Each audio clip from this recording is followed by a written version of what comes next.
안녕하세요. 현피그입니다. 코끼리 사육사 3탄 시작하겠습니다. 나는 일상으로 돌아가 출근하는 직장인과 등교하는 학생이 자리를 두고 다투는 지하철을 타고 회사를 오갔다. 몇 번의 인정과 비난을 받았고 분기마다 퇴사를 결심하며 통장에 돈을 모았다. 두 번의 연애도 문제없이 마쳤다. 가끔 그와 연락하기도 했지만 만나지는 않았다. 나보다 그가 더 바쁜 것 같았다. 그는 에버랜드에서 사육사로 일한다고 구경 오라 했고 나는 알겠다고 대답하고 가지 않았다. 상식이는 TV에 소개되고 SNS에서 유명해져 코끼리 상식이라 하면 모르는 사람이 없었다. 머리가 좋은데다 유난히 작고 귀여워서 배경사진을 상식이로 하는 사람들도 있었는데 그때마다 나는 내 자식이에요. 내가 낳았어요. 하고 말하고 싶은 걸 꾹 참았다. 물론 낳았다는 표현이 맞는지는 모르겠다. 상식이 입장에선 내가 아빠일 테니 자식인 건 맞지만 난자를 제공했다고 나한테 할 수 있을까? 딱히 상식이가 보고 싶지는 않았다. 동물을 좋아하지 않았고 자랑하고 싶은 것과 보고 싶은 것은 다른 문제였다. 그런 내가 상식이를 만나러 가야겠다고 마음먹은 것은 얼마 전 에버랜드를 다녀온 친구의 게시물 때문이었다. 이국적인 배경과 어울리지 않는 표정을 한 친구의 사진들 사이에 에버랜드의 마스코트나 다름없는 상식이 사진이 있었는데 아파 보여서 슬펐다고 적혀 있었다. 나는 바로 셔틀을 예약했다. 그에게 연락할까 싶었지만 바쁜 걸 뻔히 알면서 부담 주는 것 같아 하지 않았다. 버스를 타고 잠들었다가 에버랜드에 도착해서 눈을 떴다. 밤잠을 설친 탓이었다. 창밖으로 예보에 없던 보슬비가 내리고 있었다. 우산을 쓴 사람은 몇 없었다. 버스에서 내려 입장권을 끊자 그새 비가 그쳐 있었다. 혼자 온 사람은 나밖에 없는 듯했다. 한창 만나는 남자가 있었지만 그 사람에게 같이 가자고 하진 않았다. 놀이기구는 비가 그친 지 얼마 되지 않아 잠시 후에 운행한다고 적혀 있었다. 저 멀리 모형 사자와 호랑이가 입을 벌린 사파리 입구가 시야에 들어왔다. 리프트에 올라타자 사파리 건물이 더욱 잘 보였다. 저기 어딘가에 상식이가 있을 것이었다. 앞에 탄 연인도 사파리로 가는 듯 큰 소리로 상식이 얘기를 하고 있었다. 뭐가 그리 귀엽다는 건지 알 수가 없었다. 겉으로 보기엔 유난히 조그마한 아기 코끼리일 뿐인데. 그렇게 나는 사파리 월드 버스에 올라타서 들어갑니다. 고대 신전이란 곳에 도착해서야 코끼리를 볼 수 있었는데 몸집이 크고 상아가 달린 아시아 코끼리였다. 말하는 코끼리, 코시기도 있어 상식이의 시기, 코시기와 연관이 있을까 고민했지만 정작 상식이가 없어 당황스러웠다. 나는 양쪽으로 번갈아가며 상식이를 찾았지만 백사자니, 기린이니, 얼룩말이니, 타조니 하다가 다시 사자가 나왔다. 나는 승객들이 내릴 때까지 기다렸다가 가이드에게 상식이가 어디 있는지 물었다. 아, 상식이 보러 오셨어요? 상식이는 저기 있어요. 가이드가 가리키는 곳에 판다월드와 상식이월드 건물이 나란히 붙어 있었다. 하도 유명하니 궁금해서요. 나는 걷다가 걸음이 빨라져 뛰듯이 건물 앞에 도착했다. 사진으로만 본 지금의 상식이 크기로 만들어진 모형 상식이도 있었다. 모형 상식이는 코를 위로 뻗고 입 벌려 웃고 있었다. 저기 사진 좀 찍어주실 수 있을까요? 마침 앞에서 사진을 찍으려던 가족이 내게 촬영을 부탁했다. 그럼요. 저도 부탁드릴게요. 스마트폰으로 사진을 찍고 돌려주는데 남자아이가 상식이 밑으로 기어들어가 고추가 없어! 하고 소리쳤다. 아버지일 것인 남자는 저러니 인간이 무서운 거라고 내게 속삭였다. 상식이의 성기가 없는 이유에 대해 사람들은 유전자 조작 탓이라고 추측하고 있었다. 나는 사진을 찍어주겠다는 남자에게 다음에 찍겠다고 말하고 돌아섰다. 반갑습니다. 스페셜월드입니다. 왼쪽으로 가면 판다월드, 오른쪽으로 가면 상식이월드예요. 직원이 안내하는 입구에는 왜 몰랐나 싶을 만큼 커다란 판다와 상식이 문양이 있었다. 나는 상식이월드요. 아니, 판다월드부터 갈게요. 라고 말했다. 판다는 관심에도 없었는데 말이 헛나왔다. 판다월드는 판다만을 위한 공간으로 아이들이 좋아할 만했다. 유치원에서 단체로 온 것인지 넥타이까지 갖춘 원복을 입은 아이들이 줄을 서서 움직였다. 나는 모르는 사람이 보면 선생님처럼 보일 정도로 따라다녔다. 딱히 보고 싶은 게 없었다. 판다는 나무에 올라 잠을 자거나 대나무를 씹어 먹을 뿐 아무것도 하지 않았다.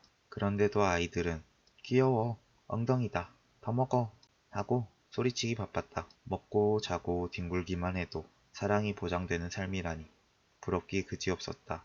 상식이도 저런 삶을 사는 걸까? 잠시 후 5시부터 귀여운 코끼리 상식이의 공연이 있습니다. 관람하실 분들은 상식이월드 공연장으로 와주시기 바랍니다.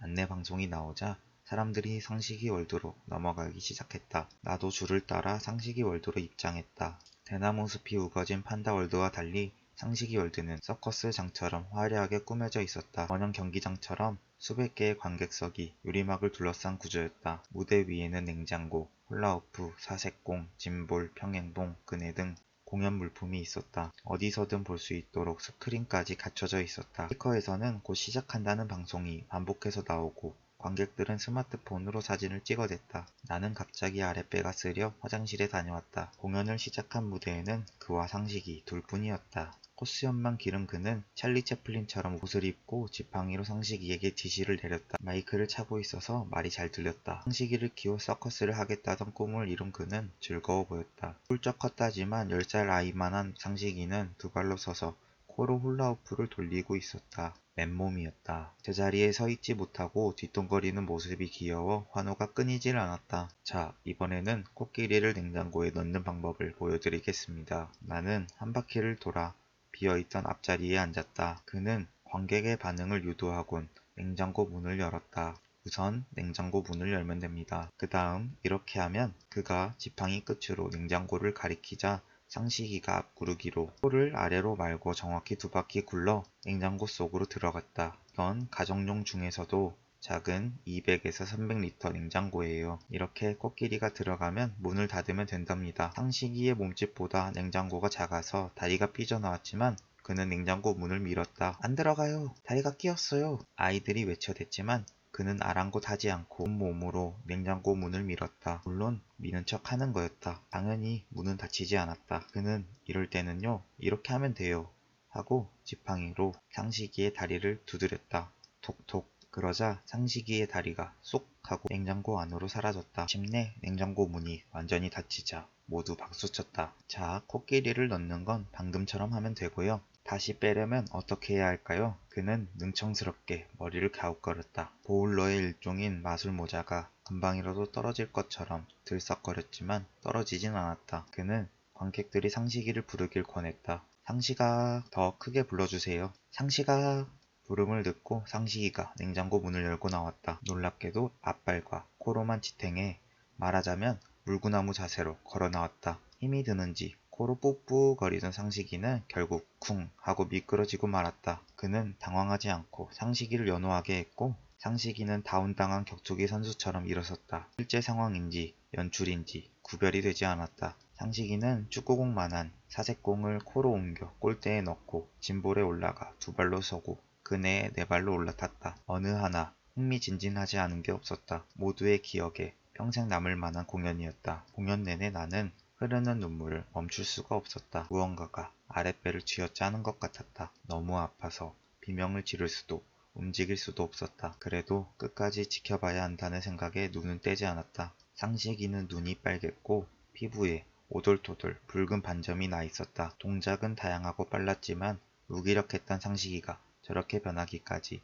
얼마나 많은 훈련을 했을지 짐작이 가질 않았다. 그네에서 금방이라도 떨어질 것 같은 상식이를 그는 세게, 더 세게 밀었다. 코를 움직여 균형 잡던 상식이는 삐끗했지만 공중에서 한 바퀴 돌아 매트에 무사히 착지했다. 모두를 속인 연기력에 기립박수가 나와 공연장이 열기로 가득 찼다. 상식이가 계단을 올라 평균대에 올라섰다. 언뜻 보아도 상식이 키보다 3배는 높았다. 그는 상식이로 하여금 평균대를 건너기 전 제자리에서 10바퀴를 돌게 했다. 코끼리 코를 돈 상식이는 잠깐 비틀거렸으나 망설임 없이 평균대에 발을 들여놓았다. 한 발, 두 발, 세 발, 네 발. 상식이는 안정적으로 걸음을 옮겨 나갔다. 모두가 숨죽여 상식이를 응원했다. 쉬지 않고 상식이 바보 하고 소리치던 옆자리 장난꾸러기조차 두 손을 모은 채 입을 다물고 있었다. 제발 힘내 상식아. 나도 속으로 응원했다. 상식이가 중간쯤 갔을 때 그가 이렇게 쉬우면 재미가 없겠죠?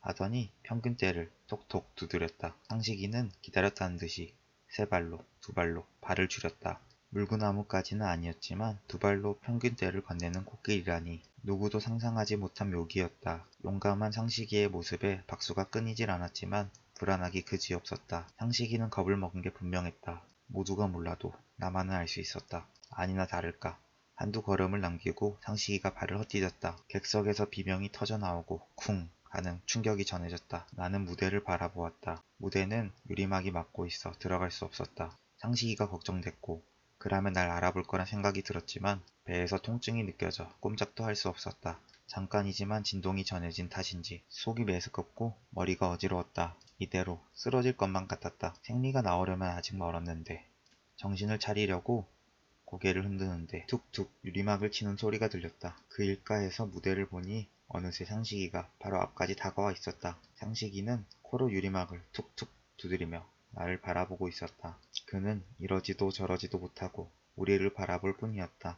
상식이의 눈방울은 슬퍼 보였다. 뿌 상식이는 분명 나를 바라보고 있었다. 쿵쿵 상식이가 발로 유리를 세게 찼다. 유리가 깨질까 걱정된 부모들이 소리를 지르는 아이들을 데리고 피했다. 홀로 남은 나는 정신이 아득해지면서도 상식이가 운다고 생각해 손을 뻗었다. 한 번만 더 보드랍고 따스한 온기를 느껴보고 싶었다.